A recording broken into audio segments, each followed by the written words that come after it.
እሺ ተማሪዎች እኔ ነው ቲቸር ናቷና እሺ ተማሪዎች እንግዲህ ዛሬ ቻፕተር 7 ገብተናል። ቻፕተር 7 ስለምንድን ነው የሚያስረዳው? ስለ ወንድ ልጅና ሴት ልጅ መራቢያ አካላት። ዋው በጣም ወዶ ቻፕተር። እሺ ስለዚህ ቻፕተር በደንብ የሚያስረዳኝ ተማሪ አለ? አረ ቲቸርን ያፍራል። አረ ቲቸርን ያፍራል። እኔ አስረዳለሁ። አጀብጅብ አንተ ናትዬ ሳት ይሆነሽ ልጅ። እሺ አስረጅ ቀጥ። እሺ ቲቸር ምንድነው የሴት ልጅ መራቢያ አካልና የወንድ ልጅ መራቢያ አካል ሲገናኝ ጽንስ ይፈጠራል? ዋው ጂኒየስ። ግን ያው ምንድነው በማላና የረሳሻቸው ሂደቶች አሉ። ሞር ኤክስፕሌን ብታረጋችሁ። አይ ቲቸር እኔ ሂደቱን አላውቅም። ሌላ ሂደት አለ እንዴ? ምን ማለትሽ ነው ቤዛ? ምን ማለትሽ ነው? በጣም ብዙ ሂደቶች እኮ አሉት ከዛ በፊት። እውነት ቲቸር? በጣም ብዙ ሂደቶች አሉ። አሳየኝ። ላሳይሻ? በቃ ቢሮ እንግባና አሳይሻ። እንዴ ቲቸር እኔ እመጣለሁ። ያን ነው መጣው። ቢሮ እመጣለሁ። ከዛስ የምታረጉትን ነገር አያለው። ናስ በንጉሱ ጊዜ የሆነ ነው። አንድ የንጉስ ሹም መኮንን ከጃንሆይ ጋር ይጣላል። ከለታት ባንዱ ማለዳ ንጉሱ ቤተ መንግስታቸው ያስጠሩትና ከዛሬ ጀምሮ ከስልጣን አሰናብተናል ይሉታል። መኮንኑ ምንም ሳይተነፈስ እጅ ነስቶ ይወጣል። በሌላ ጊዜም እንዲሁ ማለዳ ይጠሩትና ገና ፊታቸው ሲቀርብ ያለህን ንብረት ሁሉ ወርሰናል ይሉታል። አሁንም እጅ ነስቶ ምንም ሳይተነፈስ ይሄዳል። ንጉሱ በመኮንኑ ዝምታ በመበሳጨት ለሶስተኛ ጊዜ ሲያስጠሩት መኮንኑ ገና ፊታቸው ከመቅረቡ ጭንቅላቱን ይዞ ጃንሆይ አሁን ደግሞ ምን ቀረ? መታነቅ እኮ ነው የቀረኝ። ፈገግ ብለው እሱንስ ቢሆን እኛ ስንፈቅድልህ አይደል ብለው ታረፉ። አየህ ይሄ በጨለማ የመፈረም ውጤት ነው። በጨለማ ከፈረምክ አንተ የፈለከውን ሳይሆን የተሰፈረልህን ለመኖር ትገደዳለህ። የምር ፖለቲከኞች ኮራ ብለው አሳን ማብረር እንችላለን ሊሉ ይችላሉ። አንተ ግን ጠጋ ብለህ አሳውን እንዴት ነው የምታበሩት ማለት ነው ያለብህ። ምናልባት በጥያቄ ስታፋጥጣቸው መልሱ ምን ይሆናል መሰለ? አሳውን የምናበረውማ በአውሮፕላን ጭነን ነው ይሉሃል። የኔ ጌታ በመሃል በሚያዛጋ ጋዜጠኛ እኮ ነው በቀን 3 እንደምትበላ ዜና የሚነግሩህ።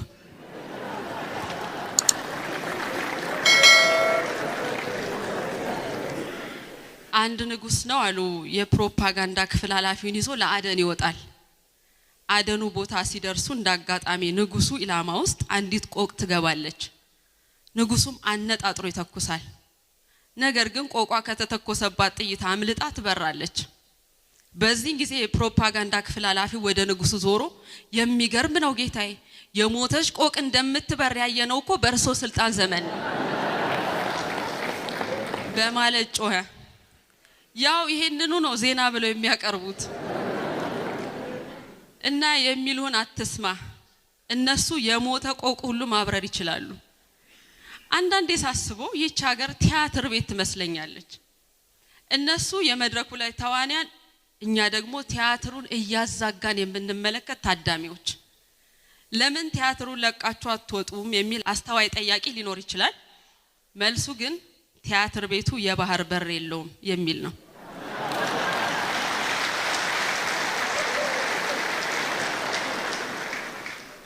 በነገራችን ላይ የኛ ሀገር ሰዎችን በባህር ተሰደዱ ማለት ተገቢ አማርኛ አይመስለኝም።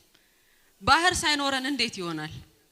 ባይሆን መባል ያለበት ወጣቶች ባህር ወዳላቸው ሀገሮች ተሰደው እንደገና ወደ ሌላ ሀገር ተሰደዱ ነው። እናማ ወገን ቢያንስ በራሳችን ባህር ፈልሰስ ብለን ለመሰደድ የባህር በር ያስፈልገናል።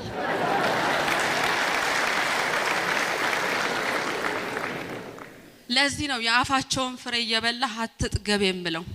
አሁን በቀደም የሆነ መንገድ ላይ 2 መኪኖች ይጋጫሉ። ይሄን ጊዜ ጥፋተኛው አሽከርካሪ በፍጥነት ከመኪና ይወርድና ሌላኛውን ይቅርታ ከጠየቀ በኋላ ተጨባብጠው ትራፊክ እስኪመጣ ለመጠባበቅ ይስማማሉ። በዚህ መሃል ጥፋተኛው አሽከርካሪ ከመኪናው 2 የቆርቆሮ መጠጥ አውጥቶ አንዱን ለገጨው ሹፌር እያቀበለው ፀሐዩ ከባድ ነው፣ ትራፊኩ እስኪመጣ ዘና እንበል ይለዋል። ተገጪ ሹፌር ተቀብሎ ካመሰገነ በኋላ ሁለቱም ከፍተው መጠጣት ጀመሩ። ጥቂት ከጠጡ በኋላ ግን ተጋባዥ እሱ የያዘው መጠጥ ከጋባዡ ጋር የተለየ እንደሆነ ያስተውላል። እናም ቆርቆሮን ባይኑ ያስተያየ እንዴ ለካንተ ኮካ ነው የምትጠጣው ቢራ አትጠጣም ማለት ነው ጋባዥ በደማቁ ፈገግ ብሎ መጠጣት እንኳን አጠጣለሁ ግን ትራፊኩ መጥቶ ትንፋሻችንን ከመረመረ በኋላ ይሻላል ብዬ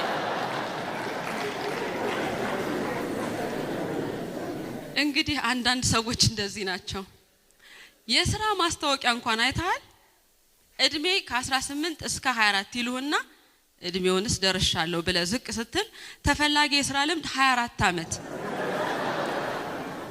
ለምን የሥራ ልምድ ይዘን እንድንወለድ ቀድመው እንደማይነግሩን አላውቅም የመስሪያ ቤቱ ኃላፊ የክርስትና ልጅ ግን ይሄን ቀድሞ በማወቁ ነው በ18 አመቱ የ24 አመት ልምድ ይዞ የተቀጠረው በርግጥ ይሄ ለህዝብ ሐሳቢነታችሁንና አንድም የክርስትና ልጅ ስራ እንዳይፈታ የምታደርጉት ታላቅ ተጋድሎ አካል መሆኑን አንዘነጋም በነገራችን ላይ መሪዎችን ማየት ማለት ህዝብን በመስታወት እንደማየት ነው ለምን በመሪዎች እንደምትገረም አይገባኝም ይሄን መሪ የምትሰራው እኮ ቤትህ ነው ጎሽ የኔ ልጅ ያን ሪሞት ስጠኝና የማደርግልህን አታቅም እያልክ ልጅህን ጉርሻ ያጎረስክ ታሳድግና ከፍ ሲል እኛ ካላጎረስ ነው እሱ የሚጎርሰን አይነት ሰው ይሆናል በነገር መሃል አጼ ዳዊት በንጉስነታቸው ዘመን ከግብርና የሚገኘውን ገቢ ለመንግስት ስራ በመዋል ራሳቸውን የሚያስተዳድሩት በቁም ጽሁፍና በድጉስነት ሙያ በሚያገኙት ገቢ ነበር ተማር ካለ ከራስ ታሪክ ትማራለህ ለልጅ በሲሾም ያልበላ ሲሻር ይቆጨዋል ፈንታ ይሄን የአጼ ዳዊት ታሪክ ንገርማ እናማ ህዝብና መሪ መንትያ ናቸው ልልህ ነው ይህችን ሐሳብ በዚህ ቀልድ እንፍታት አንዴ ነው አሉ ባይደን በህዝብና በጋዜጠኞች የሚደርስባቸው ወቀሳና ትችት ያስመርራቸዋል ታዲያ አንድ ምሽት ከአንድ ጓደኛቸው ጋር ግሮሰሪ ተቀምጠው አንዱ ለሲባባሉ ይህንኑ አንስተው መነጫነጭ ይጀምራሉ ጓደኛው ለማረጋጋት ይሞክራሉ ለዚህ ህዝብ ነው የምትጨነቀው የምታስተዳድረው ህዝብ እኮ በአብዛኛው አያስብም እንደው ማሰብ እንደማይችል አሁኑኑ አሳይሃለሁ ብሏቸው እየጎተተ ይዟቸው ይወጣል አድማጭ ሆይ ይሄን ታሪክ don't try it at home ከዚያም ከፊት ለፊት የቆመ ባለ ታክሲ ጋር ይቀርብና እባክህ ሹፌር እቤቴ እገሌ የሚባል ሰፈር ነው እናም ወደዚያ ተወስደኝና አሁን እዛ መሆኔን ማረጋገጥ ፈልጋለሁ ይለዋል ሹፌሩ ምንም ጥያቄ ሳይጠይቅ ወደ ተባለው ስፍራ መንገድ ይጀምራል በመንገዳቸው ላይ ጓደኛው ወደ ባይደን ዘወር ብሎ አላልኩህም የምትመራው ህዝብ እንዲ ነው አይጠይቅም አያገናዝብም ቤቴ መኖሬን ላረጋግጥ ስለ ወዲያው ኮኔ ተስማማው ብሎ ሲስቅ ባይደንም አብረውት መሳቅ ጀመሩ ሲስቁ ቆይተው አንተም እኮ ግን ታስቃለህ ቆይ እዚህ ድረስ ከምንለፋ ስልክ ደውለ መኖርን አታረጋግጥም ነበር ብለው ጓደኛቸውን ክው አደረጉት መሪው ባይደን የሆነበት ሀገር ህዝቡ ባይደን አይግረምህ እናማ ህዝብዬ የተሰጠህን ሁሉ አትውሰድ አብላለው የሚያስፈልግህን ሳይሆን የምትፈልገውን የምታገኘው የዚያን ጊዜ ነው በጨለማ ሲሰጥ ከመፈረም በፊት አላምጣው ሲነጋ ወይ ትውጥ አሁን እስራኤልን ሰጃት ምላስ የምታክል ሀገር ናት ውሃ ትገዛለች አፈር ትገዛለች ፖም ለዓለም ገበያ ታቀርባለች እኛ 98% ድንግል መሬት ይዘን ስንዴን ለምናል አሁን ያያሳፈር የ8 ሚሊዮን ብር መኪና እየነዱ መሄድ ምንድነው ጥቅሙ ሶስት የማይበላ ህዝብ ላይ መጎረር ግን ያንን ያጎቱ ልጅ ጎዳና ተኝቶ 8 ሚሊዮን ብር መኪና ይነዳል እና ያንን 8 ሚሊዮን ብር ምናምን የሆነ ፕሮጀክት ቢያቋቁምበት ቢያንስ እነሱን ወገኑን ረዳ ማለት አገሩን ረዳ እነዛ ሰዎች ደግሞ ሌላውን ይረዳል እና ብንተሳሰብ ምናጠፈውን ነገር አናቆም የሚገርምሽ ብዙ ጊዜ ብዙ ሀብታሞችን ታዝባሉ ለምን እንደሚኖሩ አያውቁት ብርም ማገልገል እንጂ በብር አይገለገሉ አንዴ እንደውም ወደ አያት ልንሄድ የሆነ 20 ሺህ ብር ቢዝነስ ላስተርፈው ነው የሚሄደው ባዳም እና ወደ 100 ሚሊዮን ብር በላይ ያለው ሰው ነው 60 ስፒድ በተፈቀደበት መንገድ ላይ 120 ይነዳል ነገረመኝ ሰማልኩት እኔ እንኳን ምንም የለኝም ምንም አልፈራም አንተ ግን መቼ ልትኖር ሄሎ አቤት እነሆ አንተ እግዚአብሔር በግ እስካሁን ተኝተሃልን ተኝቻለሁ ምን ፈልገህ ተነስ እንጂ ሰንበት እኮ ነው ወደ ቤተ መቅደስ እንሂድ እሺ ከመጀመሩ ረሞ በእናት አታሽቃብጥ እስቲ አሽቃባጭ ነኝ ሰደብከኝ እንካየው በግራም ድገመኝ እኔ ክፉን በክፉ አልመልስም እሺ ተባረክ ስለ ሁሉ ነገር ስለ ስድቡም ተባረክ ፈጣሪ ባርክ እሺ ጻዲቁ ሂድ ራስን ያልሄድ እሺ ችግር የለውም በቃ ማትሄድ ከሆነ ደግሞ አደራህን በቃ ስትነሳ ጸሎት እንዳይረሳ ጸሎት አድርግ እሺ። በቃ ለህይወት አስፈላጊ ነውና እባክህ አንተ አታሽቀብጥ እባክህ። ለዛሬ ብቻ ነው እንደዚህ የምትሆነው፣ ነገ ደግሞ ሌላ ሰው አላውቅም እኔ። ሄሎ አቤት። አንተ በግ እስካሁን ተኝታል? አንተ አትጮህ እባክህ። ደውል አፍህን ትከፍታለህ እንዴ? አፉን ይከፍተልኛል እንዴ? አንተ መላጣ ታወራለህ እንዴ? እሱንም አይሰወዱት ማንና አይሰወዱት አይሳከብሩት። ቆይ ኦሮ ግነት አፈር ድፋል ብላ አፈር ማን እኔ ነኝ። ሙሉ ይታይስ ባለ ታረቀኝ ይባላል። በቃ አላውቅሽም፣ አታውቂኝም። እሺ ልሽ እንዴው እናቴ እንዴው አንቺ ቤት እንዴው ሸጋ ዶርማለሽ የሚባል ወሬ ሰምቼ አለ አንድ ወጠጤ ድርብሽ አርጎኝ አስወጣሁት። የሚገርምሽ አለኝ ምን ያረጋል እንጂ ተጎኔ ደግሞ ተመሃለኝ ወንድ መኖር አለበት። ለምን ትፈሪያለሽ? የለም ደና ሴቶች አሉ፣ ተግራም ተቀኝም ሴበዝ ናቸው፣ ሴቶች ናቸው። እንዲያስተዩ ቅርብ አፈል አልወድም፣ ወንድ ነው አልወድም። ይገር ምን የፈለግሽ ወንድ ነው። ሁለቱም በዛው እግር መንገድ ቢሆን ጥሩ ነው። ይተውት ፈሪያ ብላሽ አሚን እናቴ በጠባይ ብንለይ ምን በላክ እንጃ። ታዲያ ለምንድን ነው ሽቲ ለብሰህ የተኛው? እያመላለሰኝ እኮ ለፍጥረቱ። ወይኔ እኔን ደግሞ ብታይ እንዴት እንደናፈከኝ በጣም ነበር የናፈከኝ። ውጭ ቢ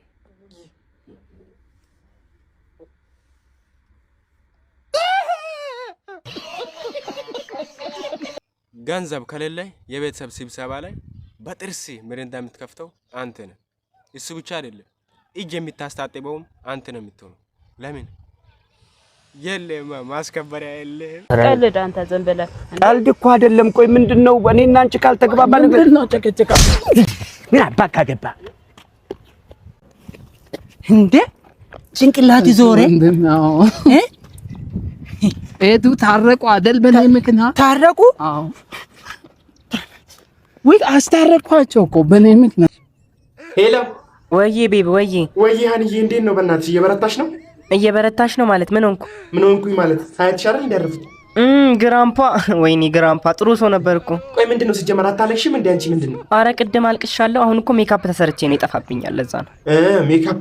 ወይ እንደዛ ከሆነ ያታክሽ ጠፋ እንትን ይልብሻል፣ ይበላሽብሻል ሜካፑ። ምን አባት ሆነ አንዴ። እና የት ሆነሽ ነው ታዲያ? ቤት ነኝ። የት ሄዳለሁ ብለህ ነው? ስማማ ቤብ እንትን ወይ የሐውልት ዲዛይን ንገረኝ እስቲ። ዝም ብሎ የሆነ ቀለል ያለ ነገር አለ እስከ 1 ሚሊዮን የሚፈጅ። እስከ 1 ሚሊዮን ብር ማለት 1 ሚሊዮን ብር ለሞተ ሰው እንዴ? ምን ማለት ነው? ለግራምፓ እኮ ነው እንዴ? ግራምፓ እኮ ነው። ግራምፓ ሽጥፋ አለው አይደል እንዴ? እዚህ ጋር እኔ ያለው አይደል? ይሄው ደርቄ ለሞት አይደል እንዴ ነው ያለሁት? ምን ላይ አስጡኝም ለኔ ብሩ ማለት የምታረጉበት ይጠፋችኋል። ባይዘይ ሰው ምንም ነገር የሚያደምቀው ሰው ነው። ወይኔ እስማ እየሰራን ነው አስበላ እኛ ሰርታ ተብላ እኔ ስራዬ ነው። እኔ ተዳሪ ስራዬ ነው። አልማዝ ነው ይፈል አልማዝ ትሙት ተዳሪ ስራ ባለጨራ ብዙ ምን ተናገር ለአዝቤት ምሬ ምልሽ እኔ ሌላ ሰው የሆነ እኔ ደግሞ በቁም ነው እናቱ ይላቱ ምናምን መስሎኝ ነው። ማርዬ በጭራሽ እናት ማርዬ ነው የምትለው ወይስ ስማቸው? ስሟ ፋንታንሽ ነው። ማርዬ ነው የምትላት አንተ? እኔ ማርዬ አቤት ማርዬ ነው። እዛ ጋር የተለጠፉት እሳቸው ናቸው። ታዲያ ማርዬ ልጅ እያለሽ ነው እኮ እኔ አንድ ፀጉሬን ባሳድግ ትገለኛለች። እሷ ድሬድ አድርጋ ድሬድ ነበር። ያው እኛማ ፀጉር አለና ሴቶች ድሬድ የምናደርገው ብናደርግ ለነገሩ የዘንድሮ ሴት እንደ አባቷ መጠጣት ትችላለች፣ እንደ እናቷ ግን ማብሰል አትችልም። ለአባቶቻችሁ ጥሩ ፍቅር ነው ያላችሁ ባካችሁ። ሲስተር የዛሬ ሳምንት ለኔ ቢጤ ምግብ ሰጥተው ዛሬ ሲመለስ የምግብ አሰራር የሚል መጽሐፍ ይዞላት መጣ። ሄሎ አሜሪ ዶክተር ናቲ ነኝ።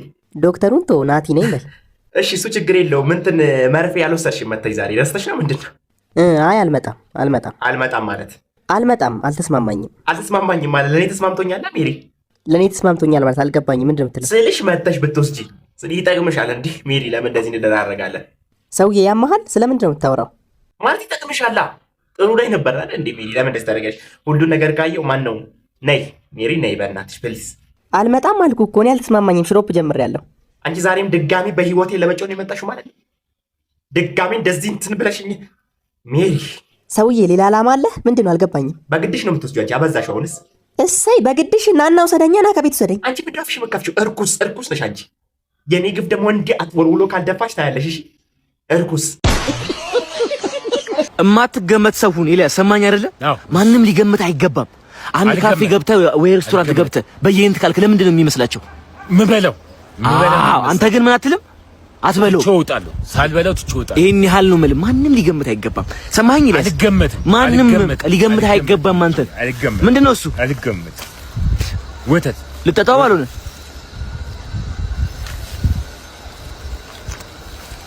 አልገመትም። ይሄን ያህል ነው ማለት ኤልያስ ምን ተባባልን አሁን? የተገመትኩ ቀን ነው የምሞተው። አልገመትም። ክቡር ባለቤቴ በትናንትናው ዕለት የሙስና ተግባር በኩሽና ውስጥ ስለተፈጸመ ቀጥታ የሆነ መግለጫ ፈልጋለሁ። የሥነ ስርዓት ጥያቄ እንዴ? እባክዎ የሐሰት ትርክት ማያሰራጩ። እኔ እኮ ያደረኩት በቤተሰባችን ላይ ያለ ፍትሃዊ የሀብት ክፍፍል ነው እንጂ ምንም አይነት ሙስና የለም እዚህ ውስጥ። አካሄድ 2 ፍሬምባና 1 አጥንት ብቻህን በልተህ ይሄ ስልጣን ላይ መባለግ እንደሆነ አታውቅም? ይሄ ፍጹም ስህተት ነው። ይኸውልሽ እኔ እኮ ያደረኩት ጎረቤታችን ድመት አጥንቱን ልበላ ስትል ይሄ ያደረኩት የቅድመ መከላከል እርምጃ ወይም ደግሞ ይሄ ፕሪሚቲቭ ስትራይክ የሚሉት አይነት እርምጃ ነው የወሰድኩት እንጂ እኔ በፍጹም እዚህ ውስጥ አልገኝም። የለም ድመቷን የፖለቲካ ሽፋን እንዳያረጓት በገለልተኛ አጣሪ ኮሚሽናችን ማለትም በትንሿ ልጃችን ሌሊት ላይ ፍሬምባውን በሾርባ ማንኪያ ስታወጣ ተደርሶብሃል። ይሄ ጥያቄ በፍጹም ተቀባይነት የለውም። ይሄ የውጭ እጅ እንዳለበት ማለትም የእናትሽ ወይም ደግሞ የአማቼ እጅ እንዳለበት ማሳያ ነው። አጀንዳ አያስቀይሩ።